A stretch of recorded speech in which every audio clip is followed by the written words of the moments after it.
Hey there, everyone, and welcome back to Utility Sports. Today, I am joined by a die-hard Boston Celtics fan. That is Nick Woos.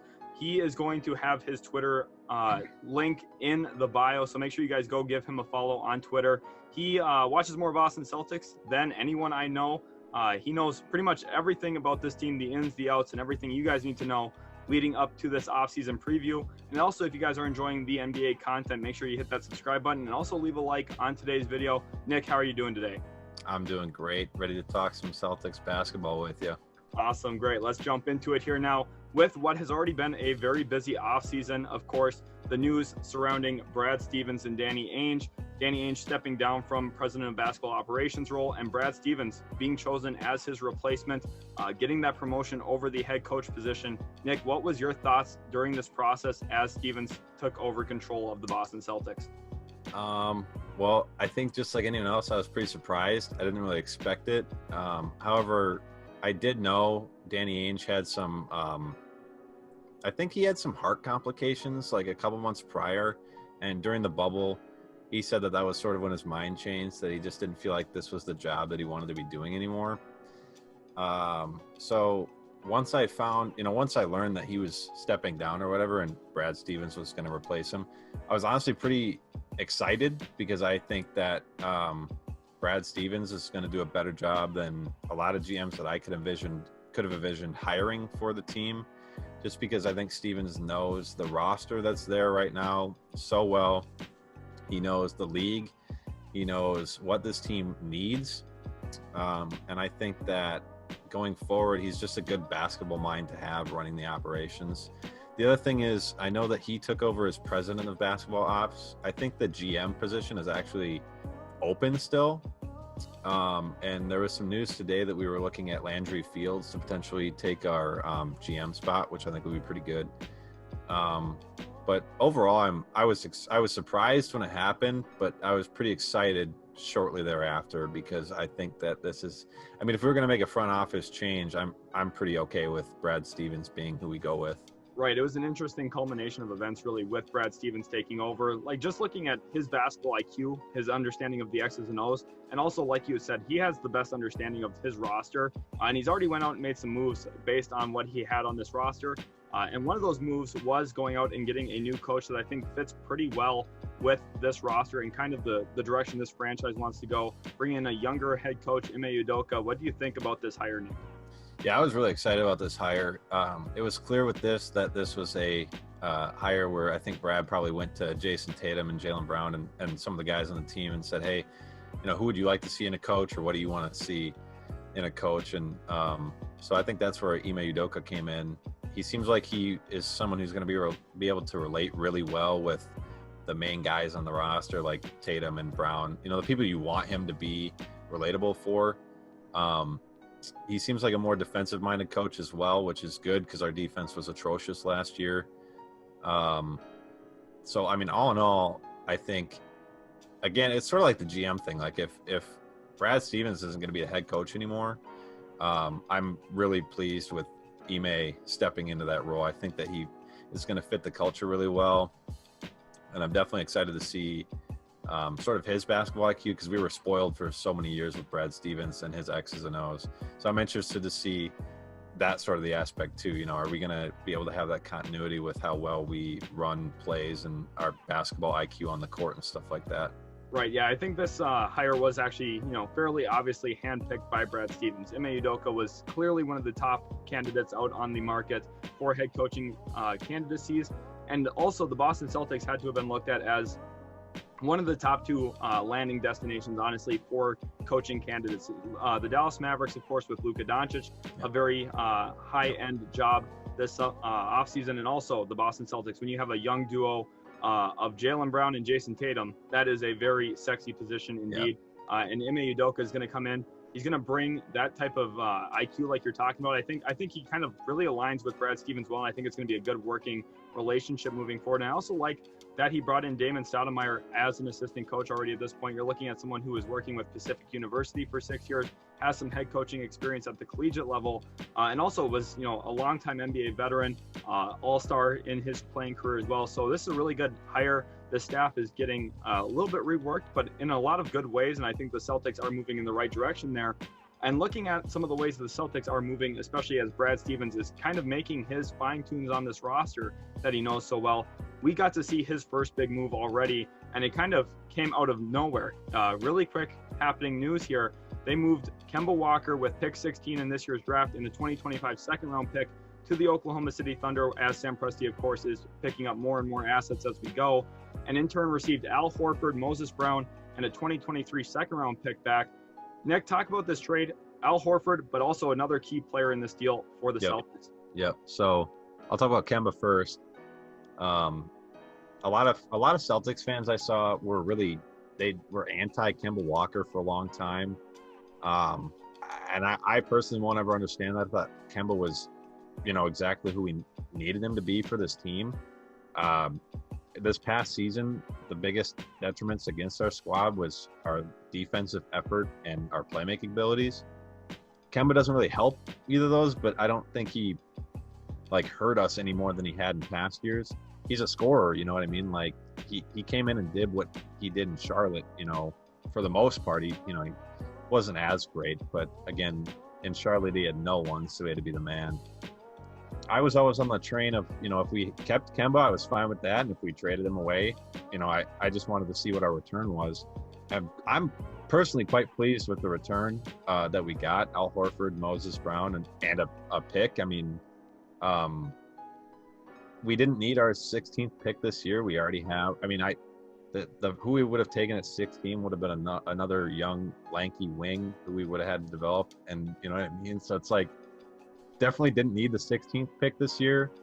Al Horford, of course, gets along great with the team.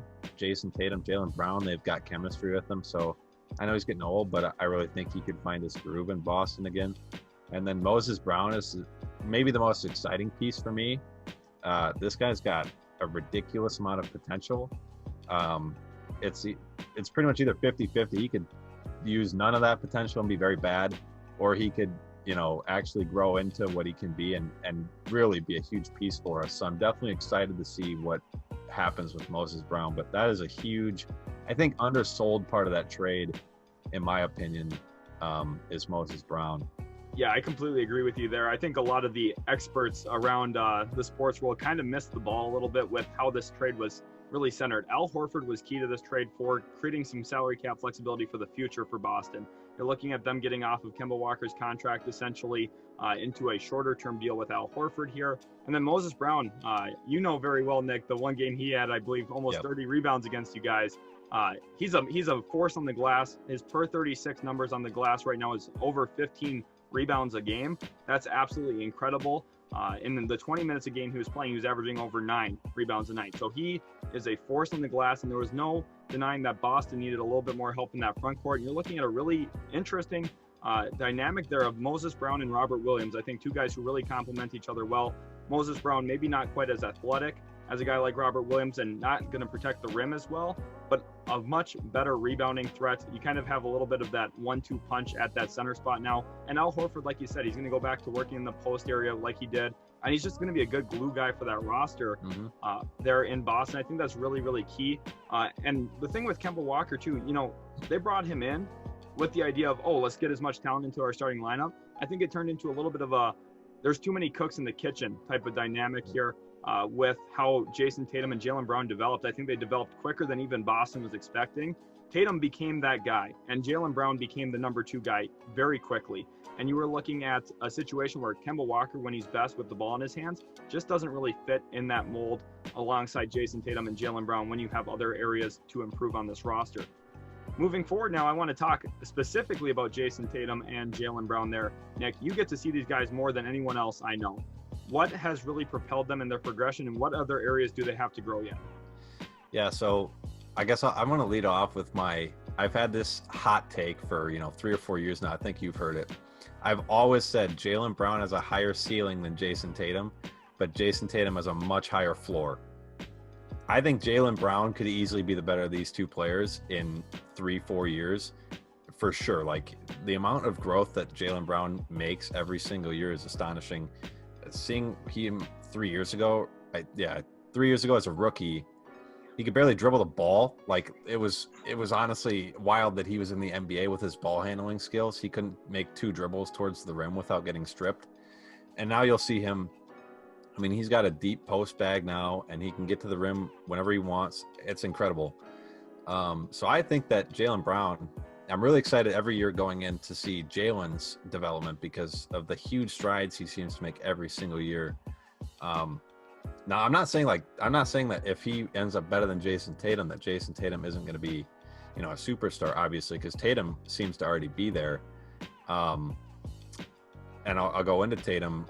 I've watched him a couple times in the Olympics, which I don't really know how much to read into the Olympics because the squad is so brutal this year, but I have liked his playmaking a little bit in the Olympic games. I've seen it seemed, a bit improved. He's been making passes I didn't notice him making in the regular season, which would be, I think, is his next step is improving his playmaking ability a little bit. His assist numbers have been, for a small forward, okay, but for the fact that we've never really had a distributor on the team, I think his assist numbers need to be a little bit higher. I'd like to see him step into that role. So I'm intrigued for Jayson to see if he develops that playmaking ability a little bit going into next season. And then, with Jaylen, I don't know what to expect from him at this point in time. I just know he's going to get a lot better, and I'm really excited to see where that improvement is in his part in his game. Right. I remember watching back in even the 2018 playoffs as Jayson Tatum, was a rookie, led them to the Eastern Conference Finals. He showed flashes of that playmaking that was kind of intriguing to me where, he's making passes off the drive, going to his right, out to the left wing. That's an impressive read for a guy who is at that point 18, 19 years old.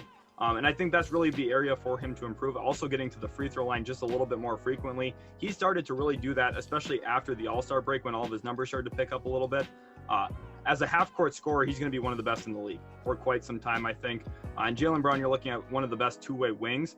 And I want to talk about these two, not only necessarily just being one of the best young duos, they're simply one of the best duos in the NBA right now. You're looking at 2 top 25 guys in the NBA, and there's even higher ceiling for him. I think Jayson Tatum could become a guy who's a top 5 player, and Jaylen Brown could easily be right there with him as a top 10 player in the NBA. It depends kind of on how Tatum's swing skills come with the playmaking and getting to the line if he gets up to that top 5 mark. But I think right now he's on a really good trajectory there, and the Boston Celtics are going to build right around these guys. So let's go look at some of the fine edge parts of the roster here. Evan Fournier, for example, you brought him in last year in a trade from the Orlando Magic, gave up a couple second-round picks. He has a cap hold of over $26 million right now. Nick, do you think he's going to return to Boston, or what do you see for him in free agency? From what I heard, he liked it in his short time in Boston. I definitely hope he re-signs with us because I think he'd be a huge part for this team.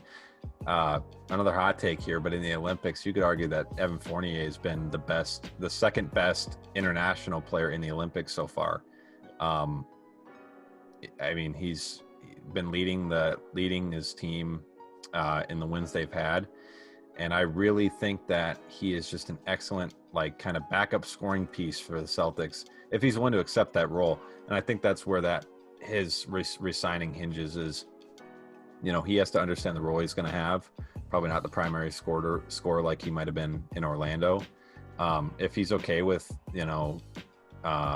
being a backup scorer like that, I think he'd be huge because he's a guy that can get hot and get you 20, 25 a night, right?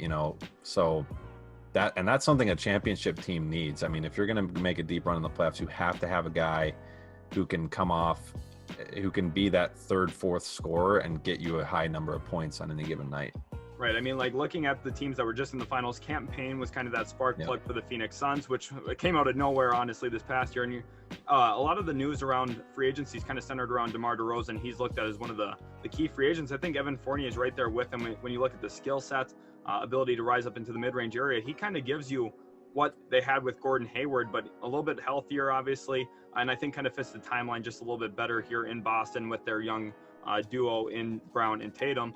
And then looking at another guy who I think has a real questionable future in Boston, that is Tristan Thompson. Of course, we talked earlier in the show about the arrival of Al Horford again, and also Moses Brown. That kind of makes his center spot a little cloudier there. What do you think about Tristan Thompson? He has 1 year, $9.72 million left on his deal. Yeah, so I can see us moving on from Tristan Thompson this season. I wouldn't personally hate that move either if we did. I felt like last year, I know that he's a great playoff piece and he's a great rebounder and very physical, which is useful, but also I think I saw him pass the ball out of the post on an offensive rebound 4 times all of last season. And offensive rebounds are great if you kick them back out for 3. They're not so great if you take it up on 3 defenders with a hook shot. You know what I mean? Like, I think that his value is misled. I mean, obviously he's a great offensive rebounder, but I think just what he does with that skill set is not as useful as it might come off. So I could definitely see him being gone, and I don't think it would hurt the team that much if he was not re-signed, right, or if he was, traded somewhere. Right. I look at the front court there as the youth movement for the Boston Celtics that they badly needed. Robert Williams brings the athleticism. You get that bulk and rebounding potential with Moses Brown. I think that those two kind of fit your young core a little bit better. Kind of more that traditional rim running type center build that I think has really been effective for a lot of these skilled teams around the league. Look at how key Kevon Looney, JaVale McGee have been for contenders over the years, and I think that's kind of what you're going to be transitioning to there in Boston.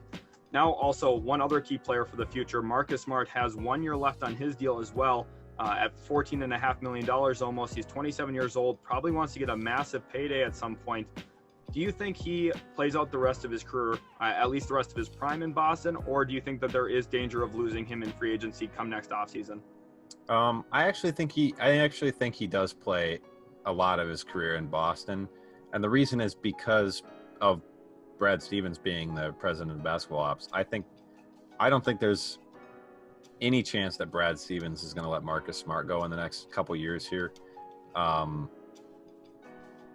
Marcus, I mean, we look at, I think I've alluded to this earlier, that the team's biggest struggles last year were defensive effort and playmaking ability.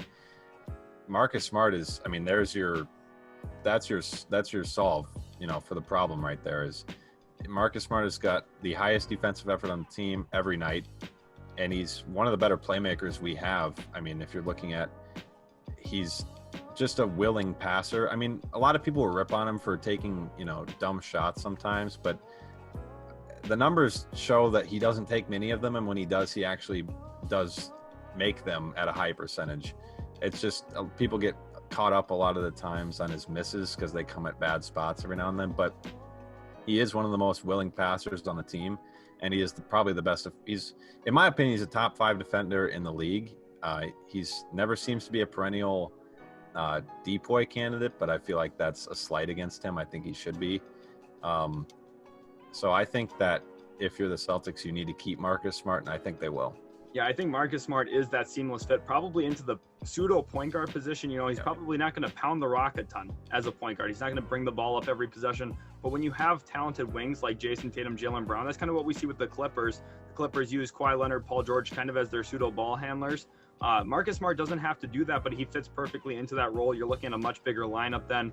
You don't have to run Kemba Walker out there. And then, of course, you kind of have that little bit of change of pace, too, with Peyton Pritchard off the bench. Yam Madar is going to come overseas. I know we're both excited to see him come over. He's going to be Mr. 94 feet himself. So I think that'll be a really intriguing young backcourt. Also, Romeo Langford showed some signs this past year, I think, where, he didn't really come in right away and play as well as I thought he was going to, but he's kind of starting to step into that role. We'll see how big of a role he carves out under Ime Udoka. So now looking at some of those draft picks here, of course, traded pick 16 to Oklahoma City, but you have pick 45 yet. What are some needs for this roster, Nick? And is there any player that sticks out to you in the second round? I think this roster really, as far as needs go, it's tough. I mean, a playmaking point guard, obviously, but I think maybe Smart solves that. And I think maybe a lockdown defender, again, I think Smart solves that. Robert Williams, I think, will get better this year. And then there's your solid center that's a, rim protecting center. I don't think we're going to find any needs for this team in the draft or any, solutions for a need, especially at pick 45. I'm really not looking at the draft as something where we're going to get too much improvement from. I think this could be a player that we take and maybe just try and develop over the next couple of years. But I really don't expect whoever we take at 45 to have much of an impact. Right. I think we were talking earlier before we started recording this about, was it Miles McBride or was it? Yep. Yep. And I've heard the name out of West Virginia, and I think he'd be a guy who'd be solid because he is sort of he's a short, kind of a guard defender. But again, I just don't know if he's going to be someone that impacts the team in year one. So I'm not too concerned about this pick this year. Right, that's the interesting scenario here too for Boston, is they're good enough to compete right now while still having such a young, good core. It's an interesting situation. It's kind of what the Mavericks have ran into, where they're almost a little too good too early in order to try and make everything work, have the pieces ready to go along your young core, and you almost feel like you have to hit the panic button a little bit and make some fine tuning on your roster a little early. But all in all, the Celtics are looking to go in a good direction. Their lineup this year probably going to have Marcus Smart at the point guard, Jaylen Brown, Tatum on the wings, Fournier more than likely if he comes back, and then some combination of Horford, Williams, and Brown as your starting center at some point through that season. Probably see quite a bit of a rotation there. Ime Udoka, of course, coming from Brooklyn. We saw them kind of rotate their bigs fairly often as well, so I kind of expect that from them. What would you think about the future of the Boston Celtics? What do you think the ceiling of this team is, and what do you think the floor of this team could be? Well, so last year I think was a bit of a fluke. Obviously, I'm really excited about our future, having Jayson, Tatum, Jaylen Brown. I think we're a top three most fortunate team in the league. I mean, I think it's probably the Celtics with our duo. It's probably the Mavericks with Luka Doncic, and I guess I can't think of a third off the top of my head. But I really am excited for the future of this team. I think that going forward, I would like to see us retain a lot of our core. I don't think that making huge roster changes is smart here, because I think you need to continue to have the same guys on this roster. And the Celtics are going to be a team where you build up a roster together and they just get better together. And I think that because of that being our roster making or plan, I think our floor, the last 4 years we've made the Eastern Conference Finals. 3 out of 5 years now? Yep. I think our floor could be Eastern Conference Finals for the next 3 to 5 years in the Eastern Conference. Right. And I think our ceiling is easily winning a championship within that time frame. So I think we're in a really good spot. I think it's hard to screw this team up, really, which is good. I mean, it's a good problem to have, obviously. So I'm definitely excited about the next 3 to 5 years. I think we're going definitely in the right direction. Yeah, I definitely agree with you there. And I think the big winner this postseason was honestly just normal team building. You look at the Suns, who added a veteran point guard to an already nice young core that they established through the draft and small transactions like trades. The Milwaukee Bucks, of course, basically exclusively built through the draft, and then making a big time splash for a guy like Drew Holiday, who didn't even ask out. It was just a good trade piece.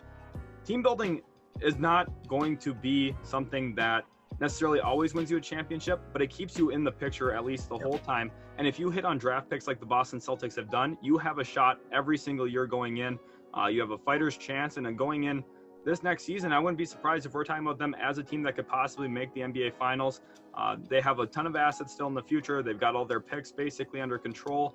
They'll be able to make some fine tuning on the edge of their roster, like every single team has to do when they're kind of making that finals push. But I think the Boston Celtics is going to have a really nice future.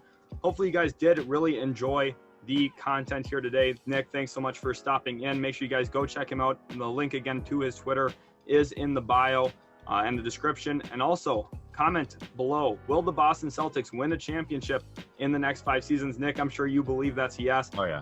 Honestly, I'd have to say it's at least 50-50 chance. When you have a young duo as good as Tatum and Brown, you're going to go in with a very good chance over half a decade time span. And I'm just really excited to see how this plays out for Boston. Thanks again, guys, so much, and we'll catch you in the very next video.